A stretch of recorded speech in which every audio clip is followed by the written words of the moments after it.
kita melihat reaksi daripada golongan kafir, terutama sekali lembaga-lembaga riset dunia, pakar-pakar sejarah dunia. Salah satu di antaranya yaitu Arnold Toynbee. Beliau pakar sejarah dari Britania. Tahun 1954 dia sudah melakukan riset, dan hasil risetnya ini dibukukan, dan bahkan buku itu jadi bestseller. Judulnya Civilization on Trial, ujian atas peradaban. Arnold Toynbee ini seorang pakar sejarah. Dia mengakui bahwa dia seorang kafir yang kafah, tapi karena dia pakar sejarah, dia objektif. Ditulis dalam buku Civilization on Trial ini, Islam pernah memimpin dunia ini sepanjang 1353 tahun, dan itu diakui oleh pakar-pakar sejarah dunia, baik muslim maupun non-muslim. Kemudian dia tulis dalam bukunya Civilization on Trial ini, peradaban Islam ini akan menjadi tantangan terberat bagi kapitalisme global. Dan dia tulis pusat komunisme internasional akan tumbang, bahkan kapitalisme Amerika akan tumbang. Dia menulis dunia Islam akan kembali memimpin dunia ini. Artinya apa? Dia seorang pakar sejarah non-muslim. Dia objektif, dia tulis ini. Dia yakini bahwa masa depan ada di tangan Islam. Tapi di akhir tulisannya, dia tunjukkan bahwa dia sebagai seorang kafir yang kafir. Dia berdoa, semoga itu tidak terjadi. Bahkan agar lembaga riset dunia milik golongan kafir, yaitu The Pew Forum on Religion and Public Life, dia melakukan riset di seluruh dunia tahun 2005. Ternyata dari riset tahun 2005 itu, dia simpulkan 1 dari 4 penduduk dunia ini adalah muslim. Artinya apa? Perkembangan muslim sangat luar biasa. Perkembangan Islam dalam lingkup global sangat luar biasa. Bahkan jumlah umat Islam seluruh dunia tahun 2005 itu di total hampir 2,6 miliar. Akhirnya dia melakukan riset lagi, perkembangan dunia Islam 2010 sampai 2050. Hasil risetnya dipublish. Jadi diprediksi 2010 sampai 2050 perkembangan umat Islam akan naik drastis 73%. Bahkan dia publish hasil risetnya, Eropa akan muncul 50-50, 50% Muslim, 50% non-Muslim. Bahkan Kardinal Republik Ceko, jadi di bawah Paus, Kardinal Republik Ceko memberikan statement di media internasional, Islam masuk Eropa dengan kekuatan spiritual. Dan itu benar-benar mengagetkan seluruh dunia. Jadi ternyata terjadi syahadat massal besar-besaran di kawasan Eropa. Bahkan di Eropa, jumlah muslim terbesar seluruh daratan Eropa itu ada di Perancis.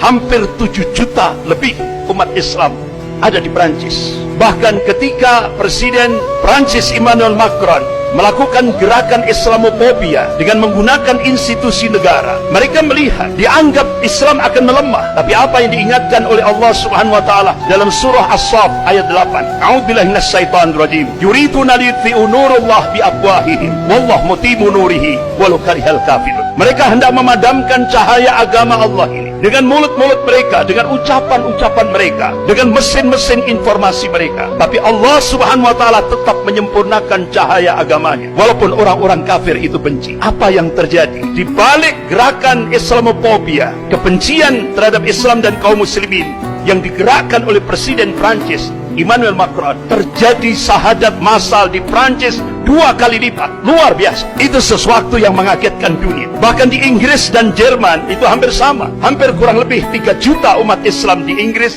dan kurang lebih 3 juta umat Islam di Jerman. Bahkan hampir 20 gereja di Inggris dijual. Dan salah satu di antaranya, ada satu gereja katedral di pusat kota London. Itu dibeli oleh salah seorang tokoh muslim yang dulunya dia musisi pop dunia, Kid Steven. Alhamdulillah, Allah berikan hidayah, berubah namanya menjadi Yusuf Islam. Jadi gereja katedral yang terbesar di pusat kota London itu dibeli oleh Yusuf Islam dan dirubah jadi Islamic Center, dan sekarang benar-benar menjadi pionir di Inggris, di kota London. Bahkan di Inggris juga banyak wali kota muslim. Luar biasa. Jadi perkembangan Islam luar biasa. Bahkan di Argentina yang kita belum pernah tahu, di sana ada perkembangan Islam luar biasa. Ada 750.000 kaum muslimin. Bahkan di pusat Katolik dunia, di Itali, di Vatikan, Roma. Beberapa waktu yang lalu sudah diresmikan masjid terbesar untuk menampung hampir 1 juta kaum muslimin, yaitu di Roma, Vatikan. Luar biasa. Jadi perkembangan kaum muslimin,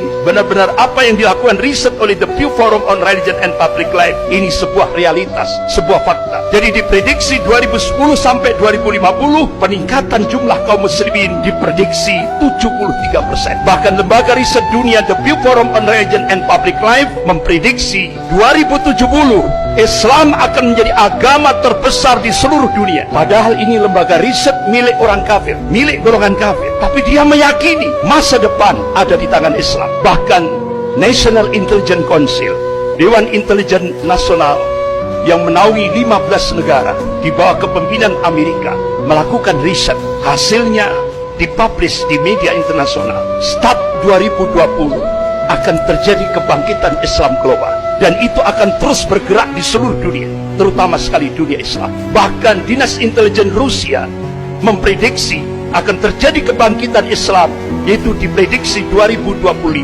Rasulullah SAW mengabarkan kepada umatnya, qala Rasulullah SAW, innallaha yab'atsu li hadhil ummah ala ra'si kulli mi'atin sanatin may yujaddidu laha dinaha. Rawahu Abu Dawud. Rasulullah mengabarkan, sesungguhnya Allah akan memunculkan, akan membangkitkan di tengah-tengah umat ini dalam setiap penghujung 100 tahun, yaitu seorang al-mujaddid, pembaharu di dalam agama ini.